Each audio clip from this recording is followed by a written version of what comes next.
চারিদিকে যুদ্ধের ভয়াবহতা, বিভীষিকাময় জীবন। এমনই এক পরিবেশে মাত্র 4 বছর 7 মাস বয়সের এক শিশুকে গ্রেফতার করে পাক হানাদার বাহিনী। বন্দি জীবন কাটে মা ও ছোট ভাইয়ের সাথে। শিশুটির অপরাধ, তার বাবা বাংলাদেশের স্বাধীনতার ঘোষণা দিয়েছেন। I, Mr. Ziaur Rahman, do hereby declare the independence of Bangladesh. শিশুটির জন্ম 1965 সালের 20 নভেম্বর। ডাকনাম রাখা হয় পিনো, যার অর্থ প্রশংসা। যেন সবার প্রশংসা পেতেই তার এই পৃথিবীতে আসা। আপন কর্মে নিজ গুণে পেয়েছেন কোটি কোটি মানুষের ভালোবাসা, অর্জন করে নিয়েছেন সবার শ্রদ্ধা। এই মানুষটির অফিসিয়াল নাম তারেক রহমান, বাংলাদেশ জাতীয়তাবাদী দল বিএনপির ভারপ্রাপ্ত চেয়ারম্যান। যুদ্ধের ভয়াবহ বিভীষিকার মধ্যে যখন একটি শিশু গ্রেফতার হয়, তখন তার মনোজগতে কি ঘটতে পারে? তারেক রহমানের ক্ষেত্রেই বা আমরা কি দেখতে পাই? মনোবিজ্ঞানের দৃষ্টিতে আমি বলতে পারবো না, কারণ আমি মনোবিজ্ঞানী না, আমি সংবাদকর্মী হিসাবে আমি যেটা মনে করব যে একটা শিশু, তার বাবা মুক্তিযোদ্ধা, তিনি মুক্তিযুদ্ধে চলে গেছে, তার মা মুক্তিযোদ্ধার স্ত্রী হিসাবে সন্তানদের নিয়ে ঢাকা শহরে আছে। সেই জায়গাটা একটা শিশু সহ একজন মা যখন গ্রেপ্তার হয়, সেই শিশুটা তো ওই অবস্থায় ট্রমাতে চলে যায়। কিন্তু তারেক রহমানের বেলায় উল্টো হয়েছে। তিনি ট্রমা কাটিয়ে ওই যে পরিবার থেকে রাষ্ট্রকে দেখা, দেশকে দেখা, সমাজকে দেখা, দেশের ভালোবাসাকে দেখা, স্বাধীনতাকে দেখা, এই শিক্ষাটা তিনি ওইখানে পেয়েছেন, ওই মনোবলটা ওখানে পেয়েছেন। তার মধ্যে সেটা জন্ম হয়েছে, যেই দেশের জন্য আমার বাবা যুদ্ধ করতে গেছেন, যেই দেশের জন্য আমার মা বন্দী হয়েছেন, সেই দেশের জন্য আমার কিছু করতে হবে।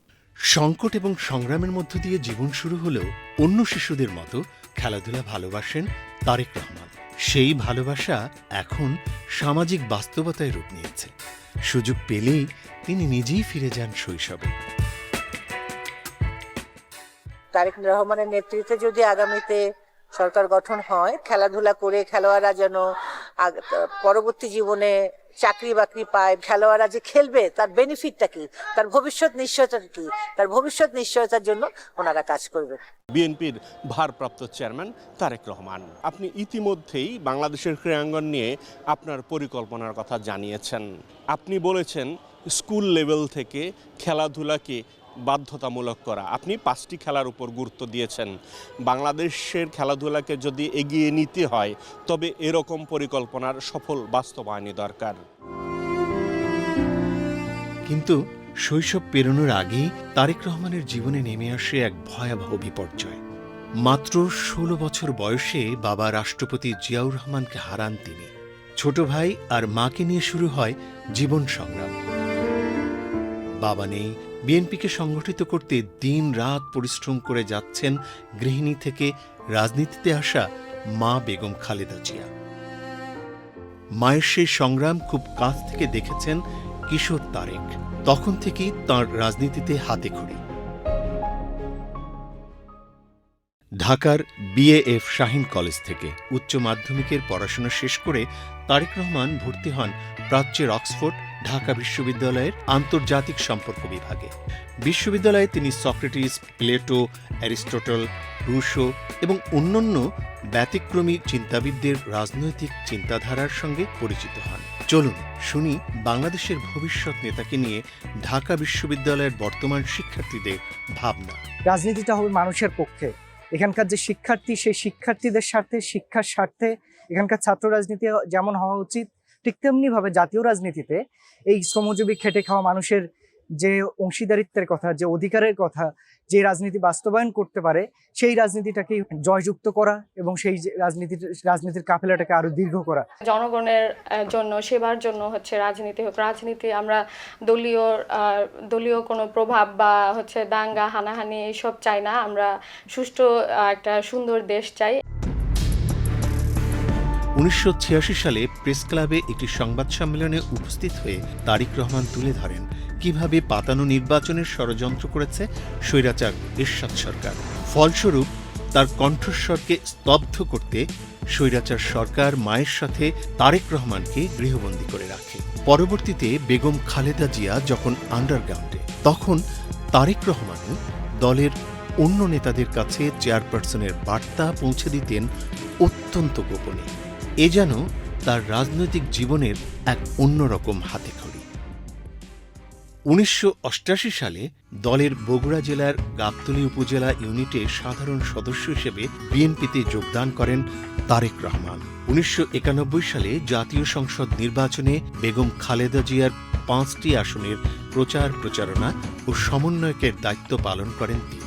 নির্বাচনে সবগুলো আসনই জয়লাভ করেন বেগম খালেদা জিয়া।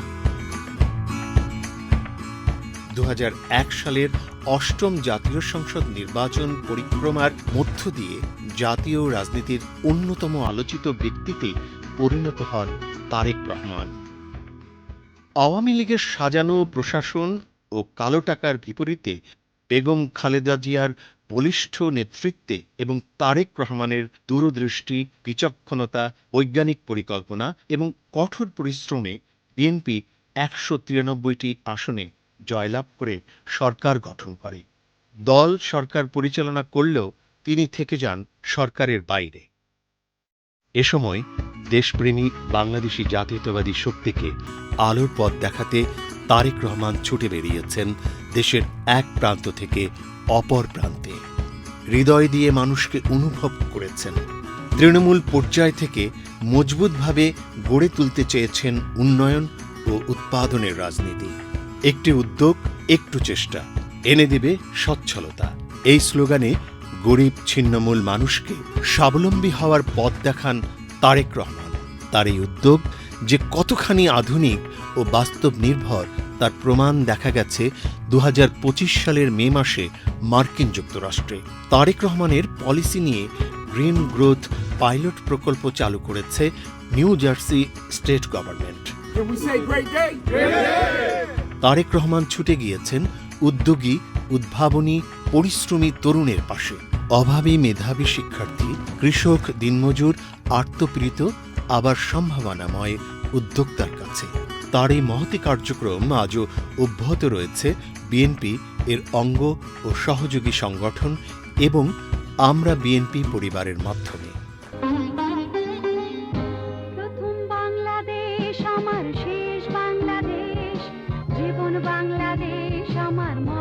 তৃণমূলে দলকে সুসংগঠিত করতে তারেক রহমান ইউনিয়ন প্রতিনিধি সম্মেলন করেছেন সারা বাংলাদেশ ঘুরে। দলীয় কার্যক্রমের পাশাপাশি সামাজিক কার্যক্রমে মানুষকে উদ্বুদ্ধ করেছেন। এসব কার্যক্রমের মধ্যে শিশু শিক্ষা, মায়ের স্বাস্থ্য, যৌতুকবিহীন বিয়ে, এতিম বিয়ে, শিশুশ্রম রোধ ছিল উল্লেখযোগ্য। প্রতিনিধি সভায় তিনি অবিবাহিতদের যৌতুক বিরোধী শপথ পাঠ করিয়েছেন। এ বিষয়ে তৎকালীন দৈনিক জনকণ্ঠে কর্মরত সাংবাদিক মোশাররফ হোসেন বাবলুর অভিজ্ঞতা শুনব। বরিশাল জেলায় যখন সমাবেশ হয় তখন উনি সমাবেশ থেকে মঞ্চে সবাইকে দাঁড় করিয়ে জিজ্ঞেস করেছিলেন যে যৌতুকবিহীন কে কে বিয়ে করতে চান। সাংবাদিকদের টেবিল থেকে আমিও দাঁড়িয়েছিলাম সবার সঙ্গে।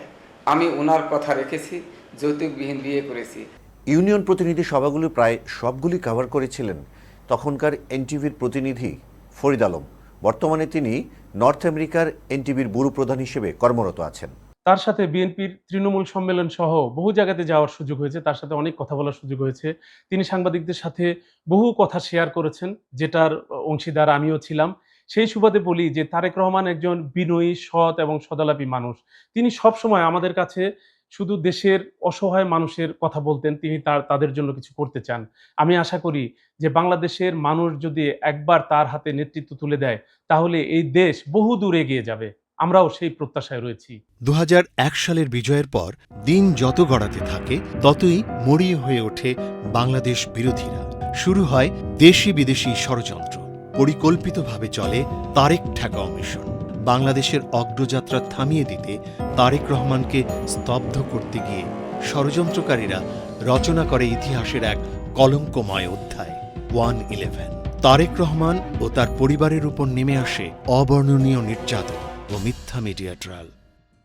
1/11 পরবর্তী সেই ভয়াবহ দিনগুলি মাঠের সাংবাদিক হিসেবে আপনারা কাছ থেকে দেখেছেন। কেমন ছিল সেই সমস্ত দিন?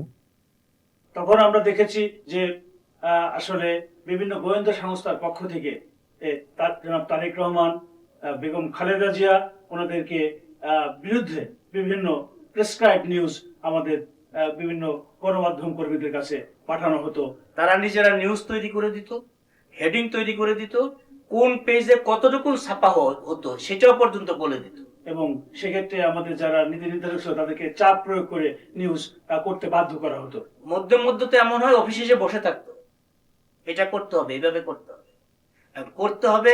তখন তো আমাদের কোনো যাওয়ার জায়গা ছিল না, কারণ যাকে ইচ্ছা তাকে ধরে নিয়ে যাচ্ছে। মানে এখানে একটা বিষয় যদি আপনার সাথে আমি শেয়ার করি, সেটা হলো যে তারেক রহমানকে ধরে নিয়ে যেভাবে নির্যাতন করা হয়েছে, আল্লাহর কাছে আজকে আমরা শুকরিয়া আদায় করি যে তিনি বেঁচে আছেন। কিন্তু যেভাবে অত্যাচার করা হয়েছে, নির্যাতন করা হয়েছে, অন্য কোনো মানুষ হলে যদি ওই রকম মানে স্ট্যামিনা না থাকতো বা ওই বয়স কম না হতো, তখন কিন্তু এই বয়সে বেঁচে থাকা খুব ডিফিকাল্ট হতো। যেভাবে তাকে নির্যাতন করা হয়েছে, ওর পর থেকে যে বিএনপির উপরে, তারেক রহমানের উপরে, খালেদা জিয়ার উপরে, বিএনপি পরিবারের উপরে যে অত্যাচার শুরু হয়েছে, সেই অত্যাচারের ধারাবাহিকতা কিন্তু এখনো আছে। আমার দুইটা জিনিস একটু জানতে ইচ্ছা করছে এখানে। একটা হচ্ছে যে এই যে 111-এর সময় মার্চে যে তারেক রহমানকে ধরে নিয়ে যাওয়া হলো, সুনির্দিষ্ট কোনো অভিযোগ ছাড়াই কি তাকে ধরে নিয়েছে? কোনো অভিযোগ নাই তারেক রহমানের বিরুদ্ধে। শুধু ওই সময় না, এখন পর্যন্ত যে 84টা মামলা হয়েছে, কোনো মামলায় কোনো অভিযোগ প্রমাণ করা যায়নি। আমার সাংবাদিক জীবনে, এডিটরের জীবনে ওটা হচ্ছে একটা বিরাট ভুল। আমি ভুল করেছি। ওই সময় ডিজিএফআই এর দেওয়া নিউজ আমার ছাপানো উচিত হয়নি। ইট ওয়াজ এ ব্যাড এডিটোরিয়াল জাজমেন্ট।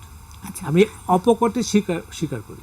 ষড়যন্ত্রকারীরা চেয়েছিল তারেক রহমানকে হত্যা করতে, চেয়েছিল চিরদিনের জন্য পঙ্গু করে দিতে। ওরা তারেক রহমানের নামে মিথ্যা অপবাদ দিয়েছে, 1.5 শতাধিক মামলা দিয়েছে। এত কিছুর পরেও দেশের প্রচলিত আইনের প্রতি কখনো শ্রদ্ধা হারাননি বাংলাদেশি জাতীয়তাবাদী শক্তির প্রচ্ছদ মুখ তারেক রহমান। ফেসিবাদ স্বৈরাচারের বিরুদ্ধে তারা রুখে দাঁড়িয়েছে, প্রতিবাদী হয়েছে, দেশের মানুষকে মুক্ত করার চেষ্টা করেছে। এই জন্য মিথ্যা মামলার, হয়রানিমূলক মামলার সম্মুখীন হয়েছে, কিন্তু আদালতকে তারা কখনো অবজ্ঞা করে নাই। তারেক রহমান সাহেবকে আমি দেখেছি কোর্টে এসে বসে থাকতেন ধৈর্য ধরে, অত্যন্ত হাম্বল বেতে, বিনম্র চিত্তে বসে থাকতেন। সঙ্গে কোনো জনসমাগম, স্লোগান দেওয়ার লোক কখনো তিনি সঙ্গে রাখেননি। তিনি বহু বছর লন্ডনে ছিলেন, অনেক সিস্টেম দেখেছেন। আমি চাইবো যে উনি এসে সেই সিস্টেমগুলো যেন ইন্ট্রোডিউস করেন। সেই সিস্টেম ইন্ট্রোডিউস করলেই সিস্টেমের মতোই কাজ করবে, তখন রাষ্ট্র তার মতো করেই চলতে থাকবে। And also to put the right people to the right place. এই কাজটা যদি তিনি করতে পারেন, রাষ্ট্র এগিয়ে যাবে, কোনো সন্দেহ নাই, এবং তিনিও সাকসেসফুল রাষ্ট্রনায়ক হয়ে যাবেন।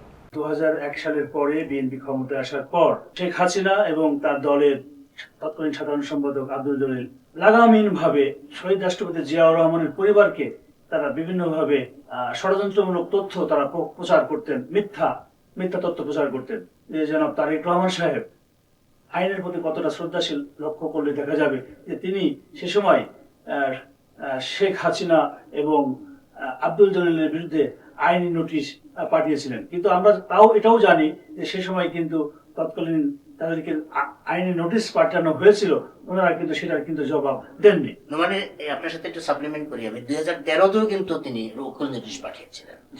তো আইনের প্রতি তারেক রহমান এবং খালেদা জিয়া বরাবরই কিন্তু শ্রদ্ধাশীল ছিলেন। এই জন্য আপনি দেখেন, যদি একটা এক্সাম্পল আপনাকে দেই, আমি বেগম জিয়ার বাড়ির সামনে বালুর ট্রাক রেখে দিয়েছে যাতে কেউ ঢুকতেও না পারে, বের হতে না পারে। ওনাকে রীতিমতো অবরুদ্ধ করে রাখা হয়েছে বালির ট্রাক দিয়ে। তিনি যদি ওই দিন যে ঠিক আছে আইনের প্রতি শ্রদ্ধাশীল না হতেন, দেশের আইন শৃঙ্খলা রক্ষার প্রতি যদি শ্রদ্ধাশীল না হতেন, না হয়ে যদি উনি বলতেন যে তোমার আমার দলের নেতা কর্মী কারা কোথায় আসো এই বালির ট্রাক আমরা সরাবো, তখন কি গুলশানের যে বালির ট্রাক ছিল, ওই বালির ট্রাক সহ গুলশান কি থাকতো? তছনছ হয়ে যেত। কিন্তু তিনি সেই কাজটা করেন নাই। প্রবাস জীবনে লন্ডনের মূল শহরের বাইরে একটা সাধারণ ভাড়া বাসায় থাকেন তারেক রহমান। রুমের এক কোণায় ইতিহাসের সাক্ষী একটি টেবিল ও একটি চেয়ার এবং একটি কম্পিউটার পুঁজি করে দলকে সুচারুভাবে পরিচালনা করছেন প্রায় 1.5 যুগ ধরে। তারেক রহমানের কারিশমায় শত অত্যাচার, নির্যাতন, জেল জুলুমের মধ্যেও নেতাকর্মীরা উদ্বুদ্ধ থেকেছেন। কোটা বিরোধী আন্দোলনের সময়ও ছাত্রদেরকে প্রয়োজনীয় দিক নির্দেশনা দিয়ে ফ্যাসিবাদের পতন ঘটিয়েছেন। বৈষম্য বিরোধী ছাত্র আন্দোলনের দাবি বর্তমানে সমগ্র বাংলাদেশের সকল মানুষের দাবি। বাংলাদেশ জাতীয়তাবাদী দল বিএনপি সহ বাংলাদেশের পক্ষের প্রতিটি গণতান্ত্রিক রাজনৈতিক দল, প্রতিটি শ্রেণী পেশার মানুষ, প্রত্যেক সচেতন অভিভাবকের প্রতি আমার বিনীত আহ্বান, আজ আপনি ঘর থেকে যদি বেরিয়ে না আসেন তাহলে খুনি হাসিনা এই গণহত্যা বন্ধ করবে না। আপনারা দলে দলে রাজপথে নেমে আসুন। বৈষম্য বিরোধী ছাত্র আন্দোলন ঘোষিত কর্মসূচি সর্বাত্মকভাবে সফল করুন। খুনি হাসিনার বিদায় এখন মাত্র সময়ের ব্যাপার। জুলাই অভ্যুত্থানে একটা বড় ভূমিকা রেখেছে কিশোর কিশোরী তথা জেএনজিরা। প্রত্যক্ষভাবে আন্দোলনে অংশ নেয়ার পাশাপাশি কবিতা লিখে, গ্রাফিতি এঁকে, গান গেয়ে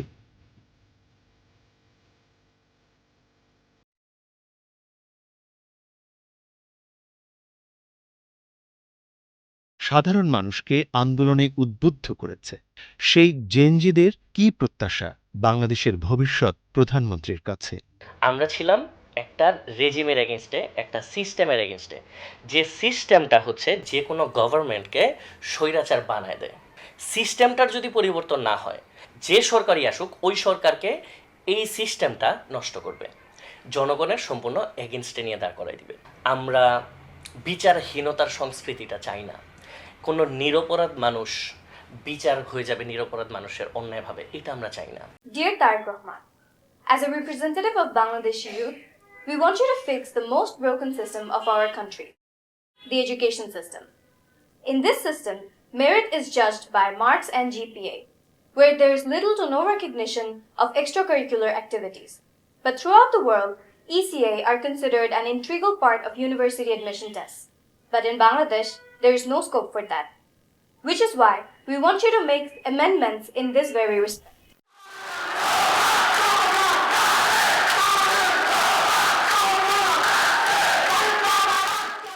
তারেক রহমানের মতো ক্যারিশমেটিক নেতাকে তার দলের নেতা কর্মী সমর্থকরা তো মাথায় করে রাখবেনই, কিন্তু অন্য দলের নেতারা কি ভাবছেন তারেক রহমান সম্পর্কে? বাংলাদেশের জন্য এখন একজন তারেক রহমান মানে একজন মাহাতির বাবাদ, মানে একজন সিগমেন্ড্রি, মানে হচ্ছে একজন কামাল আতাতুর্ক, একজন সেভিয়ার, যে এই ধ্বংসস্তূপের মধ্যে থেকে ফেলিক্সের মতো বাংলাদেশকে আবার গড়ে তুলতে পারবে। তারা এখন তাদের নেতাকে চায় তাদের এই স্বপ্নের প্রতিবিম্ব হিসেবে, এই আকাঙ্ক্ষার প্রতিনিধি হিসেবে, এবং এই স্বপ্ন আকাঙ্ক্ষাকে বাস্তবে রূপ দিতে পারবে এইরকম একটা যোগ্য পুরুষ, একটা যোগ্য নেতৃত্ব, এটা চায়। আমি না এক কথায় বলে দিতে পারি, এইরকম একটা নেতাই মানুষ চাচ্ছে। যারা তারেক রহমানও একভাবে বলা যায় যে অবর্ণনীয় কষ্ট সহ্য করেছেন। বাংলাদেশের বিরোধী দলের নেতাদের মধ্যে দীর্ঘদিন দেশের বাইরে নির্বাসিত হিসেবেও তারেক রহমান বাংলাদেশের গণতন্ত্র পুনরুদ্ধারের আন্দোলন সংগ্রামে একটা গুরুত্বপূর্ণ ভূমিকা রেখেছেন।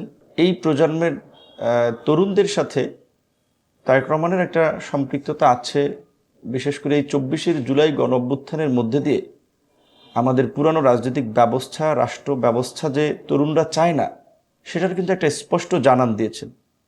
তো আশা করি যে বিএনপিকে যদি রাষ্ট্র পরিচালনার দায়িত্ব পায়, কিংবা তারেক রহমান যদি রাষ্ট্র পরিচালনার দায়িত্ব পান, সেই বিষয়টাকে সামনে রেখেই তার আগামীর কর্মপরিকল্পনা সাজাবেন। তার সফল হওয়া মানে হচ্ছে বাংলাদেশেরও সফল হওয়া, বাংলাদেশের জনগণ ভালো থাকা। সেই বিবেচনায় আমি মনে করি আমাদের প্রত্যেকে, এই জাতির সবাইকে এই কামনা করতে হবে। দেশের বাইরে থেকে তার একটা অসম্ভব অসাধারণ সাফল্য আছে, তিনি দলটার ভাঙন রোধ করতে পেরেছেন। আওয়ামী লীগ সব রকমভাবে চেষ্টা করেছে বিএনপির লোকজনকে ভাগিয়ে নিয়ে গিয়ে তাদের সেই তথাকথিত নির্বাচনের পার্ট করা, কিন্তু পেরে ওঠেনি। সো এই কৃতিত্ব তাকে দিতে হবে, এবং আমি আবারও বলছি তার সাফল্য মানে কিন্তু এই জাতির সাফল্য, সেজন্যই এটা এত বেশি ইম্পর্ট্যান্ট। পলাতক ফ্যাসিস্ট আওয়ামী সরকার বিদেশে অবস্থানরত তারেক রহমানের দর্শন ও বিশ্বাসকে এতটাই ভয় পেয়েছিল যে 2015 সালের 7 জানুয়ারি তারেক রহমানের বাক স্বাধীনতা শুধু কেড়ে নেওয়া হয়নি, তার বক্তব্য বিবৃতি প্রকাশে নিষেধাজ্ঞা জারি করা হয়েছিল। দেশের গণমাধ্যমের উপর নেমে আসে সেন্সরশিপের কালো ছায়া। তারপরও গণমাধ্যম কর্মীরা তারেক রহমানের সকল কার্যক্রমের বিষয়ে খোঁজ খবর রেখেছেন। শুনব তাদের প্রত্যাশার কথা। তারেক রহমান তো এখন শুধু একজন ব্যক্তি নন, তিনি এখন একটা প্রতিষ্ঠান, এবং এই প্রতিষ্ঠানটা বাংলাদেশের জন্য গুরুত্বপূর্ণ এই কারণে যে বাংলাদেশের এখন সবচেয়ে বড় যেই চ্যালেঞ্জ সেটা হচ্ছে গণতন্ত্র প্রাতিষ্ঠানিকীকরণ। এই কাজটা যেভাবে পিছায় গেছে বিগত সময় স্বৈর শাসনের চাঁদা করে, সেটাকে রিবিল্ড করার ক্ষেত্রে তিনি যদি নেতৃত্ব দিতে পারেন, তার রাজনৈতিক যোগ্যতা বিবেচনায় তিনি যদি সফল করতে পারেন বা এগিয়ে নিতে পারেন, আমি মনে করি যে ওনার এই জন্মদিনের এই বিষয়টা অত্যন্ত সফল হবে। দেশটাকে ঐক্যবদ্ধ করতে না পারলে, দেশের জনগণকে ঐক্যবদ্ধ করতে না পারলে এই দেশ অগ্রসর হবে না। আমরা আওয়ামী লীগ আমলে দেখেছি দেশটাকে বিভক্ত করার একটা রাজনীতি, এবং আনফর্চুনেটলি বর্তমান অন্তর্বর্তীকালীন সরকারের আমলেও দেখছি দেশকে বিভক্ত করার একটা রাজনীতি চলছে। আমি মনে করি আমাদের দেশটা কেবলমাত্র তখনই সামনের দিকে যেতে পারবে যখন জাতি ঐক্যবদ্ধ হবে, এবং তারেক রহমানের আচার আচরণে কথাবার্তায় গত কয়েক বছরের আমি সেই আশাটা ওনার উপর করতেই পারি যে উনি জাতিটাকে আবার ঐক্যবদ্ধ করতে পারবেন। তারেক রহমানের বিশ্বাস, দেশের উন্নয়নের জন্য দক্ষ, যোগ্য ও মানবিক জনগোষ্ঠী গড়ে তুলতে হবে। তাই বর্তমানে শিক্ষাক্ষেত্রে বিরাজমান নৈরাজ্য দূর করে নিম্ন ও মধ্য পর্যায়ে চাহিদাভিত্তিক শিক্ষা এবং উচ্চশিক্ষার ক্ষেত্রে জ্ঞানভিত্তিক শিক্ষাকে প্রাধান্য দিতে হবে। যুগের সাথে তাল মিলিয়ে শিখতে হবে অন্যান্য ভাষাও। জনাব তারেক রহমান শিক্ষা বান্ধব, শিক্ষক বান্ধব এবং শিক্ষাকে সত্যিকার অর্থে কর্মসংস্থানের সাথে সম্পৃক্ত রাখবার ওনার দীর্ঘদিনের পরিকল্পনা আছে। আমরা সবাই প্রত্যাশা করি সত্যিকার অর্থে শিক্ষাক্ষেত্রে ব্যাপক সংস্কারের মধ্য দিয়ে শিক্ষা কাঠামোর পরিবর্তন হবে এবং সেটি হবে জীবনমুখী এবং কর্মমুখী। আমরা চাই তারেক রহমান ভবিষ্যতে বাংলাদেশের যখন হাল ধরবেন প্রধানমন্ত্রী হিসাবে, উনি যাতে বাংলাদেশ জাতীয়তাবাদী দলের শুধু প্রধানমন্ত্রী না হন, উনি যাতে সমস্ত বাংলাদেশিদের প্রধানমন্ত্রী হয়ে উঠতে পারেন। কারণ এই বাংলাদেশে ধনী গরিব, হিন্দু বৌদ্ধ খ্রিস্টান পাহাড়ি থেকে শুরু করে বিভিন্ন ধর্ম বর্ণ গোত্রের মানুষরা বসবাস করে। সো ওনাকে সবার প্রাইম মিনিস্টার হিসেবে গড়ে উঠতে হবে। ধর্ম যার যার, রাষ্ট্র সবার, এই মূলনীতির ভিত্তিতে পরিচালিত বিএনপি। তারেক রহমান মনে করেন বাংলাদেশে প্রত্যেক ধর্মাবলম্বী নিজ নিজ ধর্ম পালনে পূর্ণ অধিকার ভোগ করবেন। ধর্ম বর্ণ নির্বিশেষে বাংলাদেশী হিসেবে আমরা প্রত্যেকের পাশে থাকব। জনাব তারেক রহমান সকল ধর্মের প্রতি সহনশীল এবং শ্রদ্ধাশীল। হিন্দু ধর্মের পূজা মণ্ডপ রক্ষণাবেক্ষণের জন্য উদ্বুদ্ধ করেছেন। সকলের প্রতি ওনার আন্তরিকতা যথেষ্ট পরিমাণ। দেশের প্রধানমন্ত্রী হবে, তার কাছে আমার অনুরোধ থাকবে আমরা সনাতন ধর্মাবলম্বী যেন সুন্দরভাবে আমাদের ধর্মীয় অনুষ্ঠান পালন করতে পারি এবং আমাদের যেন তারা সবসময় নিরাপত্তা দিয়ে রাখে। কেবল কৃষক মজুর নন, অন্যান্য পেশার মানুষ যেমন চাকুরিজীবী, ব্যবসায়ী, প্রবাসী সবার সঙ্গেই অকপটে মেশেন তারেক রহমান। তিনি তাদের কথা শুনতে চান, তাদের ভালো মন্দের কথা জিজ্ঞেস করেন, তাদের সমস্যার কথা জানতে চান, এমনকি তাদের সেই সমস্যার সমাধান কিভাবে করা যায় সেটাও তিনি তাদের সঙ্গে আলোচনা করেন। তারেক রহমানের সামনে কিন্তু তার বাবার একটা ছবি আছে। সেই ছবিটা কি? জিয়াউর রহমান খাল কাটতে কাটতে ওই খালের পাশের মাটিতেই কিন্তু তিনি বসে আছেন। সেই ছবিটা সাংঘাতিক রকম একটা বিষয় ছিল। আর এই প্রেসিডেন্ট খাল কাটার সময় খাল কাটতে কাটতে খালের পাশে বসে আছে। যে বাবার শিক্ষা তিনি পেয়েছেন, যে মার শিক্ষা তিনি পেয়েছেন, সেই শিক্ষায় তিনি বড় হয়েছেন। সেই শিক্ষার প্রভাবটা আমরা কিন্তু তার কার্যক্রমে দেখতে পাই। তারেক রহমান সাহেব যাচ্ছেন, গ্রামের কৃষক মানুষ তারা মাঠ থেকে ছুটে আসছেন যে এখানে এই যে গাড়ির যে বহর যাচ্ছে সেটা দেখার জন্য। সেখানে তারেক রহমান সাহেব থেমে গিয়েছেন। আমরা দূরের থেকে দেখেছি যে উনি সেই গ্রামের যে সাধারণ মানুষ, যে কৃষক, শ্রমিক, মেহনতি জনতা, তাদের সাথে হাত মেলাচ্ছেন, তাদের সাথে কথা বলছেন।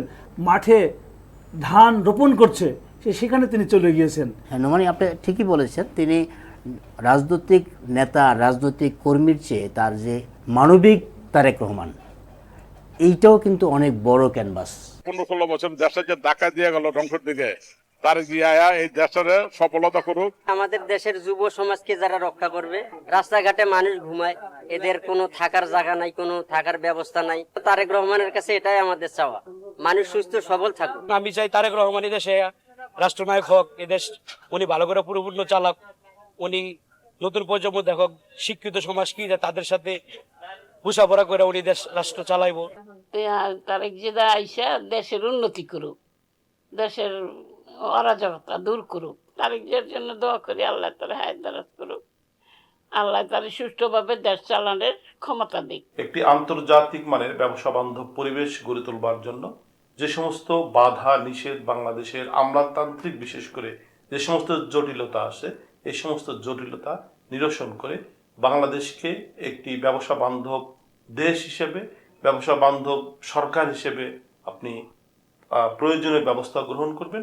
আমাদের যেসব অন্যান্য বায়ার আছে অন্যান্য দেশের, তারা কিভাবে এখানে পরিবেশটা পেতে পারে এবং আমরা কিভাবে এই মানে দেশটাকে ডেভেলপমেন্ট করতে পারি এবং এই সেক্টরগুলোকে কিভাবে আরও বেশি উন্নত করতে পারি এবং যাতে আমাদের ইনভেস্টর যারা আছেন তারা যেন এই দেশে এসে ইনভেস্ট করতে পারে খুবই সহজে। বাংলাদেশের জনসংখ্যার অর্ধেকের বেশি নারী, তাই নারীর উন্নয়ন ছাড়া সমাজের উন্নয়ন সম্ভব নয়। আমাদের এগিয়ে যেতে হলে নারীর সামাজিক, রাজনৈতিক ও অর্থনৈতিক মুক্তি অত্যন্ত জরুরি। নারীদের অর্থনৈতিক স্বাবলম্বিতা অর্জনের জন্য বিএনপি ইতিমধ্যেই সুনির্দিষ্ট বেশ কিছু পরিকল্পনা গ্রহণ করেছে। বাংলাদেশে পরিবারের সংখ্যা প্রায় 4 কোটি। এর মধ্যে প্রথম পর্যায়ে কমপক্ষে 50 লক্ষ পরিবারের নারী প্রধানের নামে কিন্তু আমরা এই ফ্যামিলি কার্ডটি আমরা ইস্যু করব। আমরা আশা করছি এই ধরনের উদ্যোগে পরিবার এবং সমাজে একদিকে নারীর অর্থনৈতিক ক্ষমতায়ন ঘটবে, অপরদিকে পরিবারগুলোর সামনে ধীরে ধীরে স্বাবলম্বী হয়ে ওঠার সুযোগও তৈরি হবে। আমি দৃঢ়ভাবে বিশ্বাস করি আগামী দিন নারীদের ভূমিকা অত্যন্ত গুরুত্বপূর্ণ। বিএনপির ভারপ্রাপ্ত চেয়ারম্যান তারেক রহমান নারীর ক্ষমতায়ন এবং তাদের সম্মানের দিকে লক্ষ্য রেখে জাতীয় সংসদে মনোনয়নের ক্ষেত্রে নারীদের প্রাধান্য দেওয়া, স্থানীয় সরকার ব্যবস্থায় নারীর প্রতিনিধিত্ব বাড়ানোর উদ্যোগ গ্রহণের অঙ্গীকার ব্যক্ত করেছেন। আশা করি বিএনপি যদি ক্ষমতায় আসে, প্রধানমন্ত্রী হিসাবে তারেক রহমান নারীদের উন্নয়নে উনি অনেক ভূমিকা রাখবেন। শিক্ষায়, উচ্চতর শিক্ষায় তারা যেন এগিয়ে আসতে পারেন। আমাদের কর্মসংস্থান বাড়াতে হবে নারীদের জন্য, সেখানে নিরাপদ কর্মসংস্থান এবং নারী বান্ধব কর্মসংস্থানটা যেন আসতে পারেন। আমাদের স্বাস্থ্য সেবায় সেখানেও যেন মানে নারীদের মাতৃত্বকালীন সেবা সেটাও যেন নারীরা সুন্দরভাবে পেতে পারেন। নারীর প্রযুক্তি ও প্রশিক্ষণতা বাড়াতে হবে এবং রাজনীতিতে নারীর অংশগ্রহণটা থাকতে হবে। আজকাল প্রযুক্তি ছাড়া একটি মুহূর্ত কল্পনা করা যায় না। তাই বর্তমান যুগে তথ্য প্রযুক্তি ছাড়া দেশের উন্নয়ন সম্ভব নয়। হাজার হাজার কিলোমিটার দূরে থেকে কেবল তথ্য প্রযুক্তির সাহায্য নিয়ে 1.5 যুগ ধরে সফলভাবে দল পরিচালনা করছেন তারেক রহমান। নেতৃত্ব দিয়েছেন একটা সফল আন্দোলনে। আর্টিফিশিয়াল ইন্টেলিজেন্স কিংবা বাংলা যেটাকে আমরা কৃত্রিম বুদ্ধিমত্তা বলি, রোবোটিক ডাটা সংরক্ষণের জন্য পোস্ট কোয়ান্টাম ক্রিপ্টোগ্রাফি কিংবা হাইব্রিড কম্পিউটারিং এর মতন আধুনিক প্রযুক্তি মানুষের কিন্তু জীবনধারাকে বদলে দিচ্ছে এবং বদলে দিতে পারে। প্রযুক্তির নতুন বাজারে যদি আমাদেরকে প্রবেশ করতে হয়, তার জন্য অবশ্যই প্রয়োজন দক্ষতা এবং যোগ্যতা অর্জন।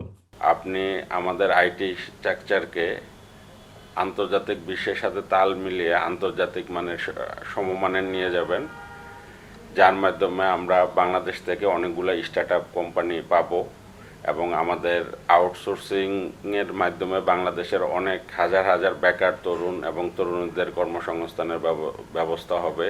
জনাব তারেক রহমান বিশ্বাস করেন যে বাংলাদেশকে এগিয়ে নিতে হলে তথ্য প্রযুক্তি, কৃত্রিম বুদ্ধিমত্তা এবং সাইবার নিরাপত্তার ক্ষেত্রে বিপ্লব ঘটাতে হবে। তার দৃষ্টিভঙ্গি কেবল বর্তমানের জন্য নয়, এটি একটি দীর্ঘমেয়াদী টেকসই পরিকল্পনা।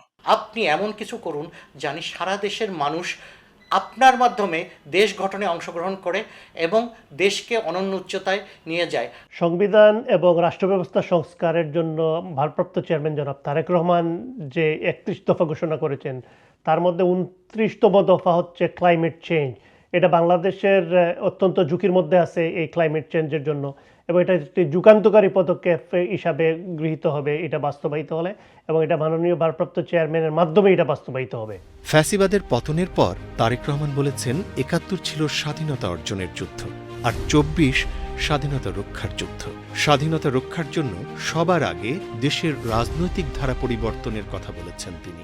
এই সংস্কারের প্রস্তাবগুলো প্রথমত 19 সালে বিএনপির পক্ষ থেকে অল্প কিছু দফা দিয়ে দেওয়া হয়েছিল, কিন্তু তার পরবর্তীতে 2022 কি 23 সালে, ওটার 22 সালে আপনার বিএনপি 31 দফা সংস্কার যে প্রস্তাব দিয়েছে, সংস্কারের যে আলোচনা, এই আলোচনায় যদি বিএনপি সহযোগিতা না করত, এবং বিএনপির 31 দফা কিন্তু প্রত্যেকটা সংস্কারের মধ্যে আছে, আপনি যেটা বলেছেন, আমি মনে করি যে এই সরকারকে সংস্কারের যে আলোচনা, সংস্কারের যে প্ল্যাটফর্ম, এইটা কিন্তু বিএনপি সহযোগিতার কারণে হয়েছে। শুরু থেকে যদি বিএনপি বলতো যে আমরা কোনো সংস্কারের আলোচনায় যাব না, এই সরকারের পক্ষে একদিনও আলোচনা করা সম্ভব হতো না। আমরা দেখেছি বিশ্বের বহু দেশে নিখাদ জাতীয়তাবাদী নেতাকে দেশের জন্য অনেক কষ্ট স্বীকার করতে হয়েছে। সেই তুলনায় বেশ চড়া মূল্য দিতে হয়েছে জিয়া পরিবারকে।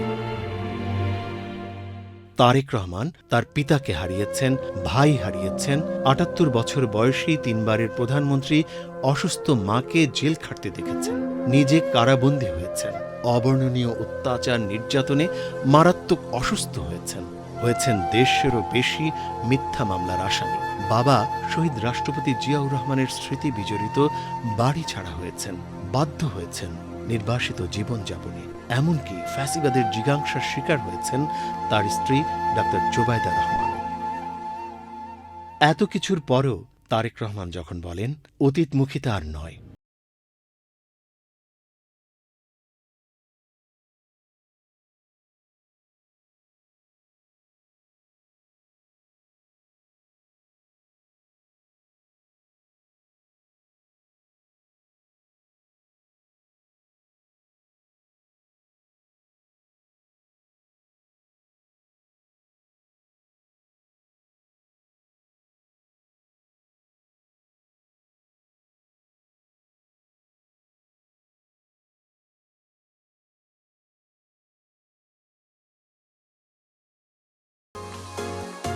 শুভ জন্মদিন তারেক রহমান।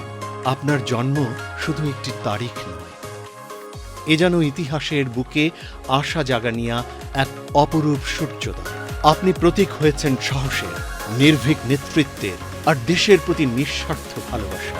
দুঃসময় যাকে ভাঙতে পারেনি, ষড়যন্ত্র যাকে দমাতে পারেনি, তিনিই আজ কোটি কোটি মানুষের হৃদয়ে কথা এক অমলিন নাম, তারেক রহমান।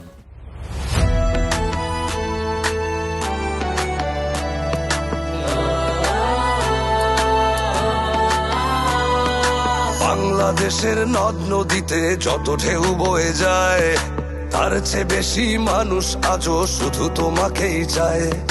বঙ্গোপসাগরে বইছে অগণিত স্রোতধারা, তোমাকে বরণ করতে সেজেছে চন্দ্র সূর্য তারা। হিমেল হাওয়া দোল খেয়ে যায় যত ধানের শীষে, ততোধিক জনগণের বুকে তুমি আছো।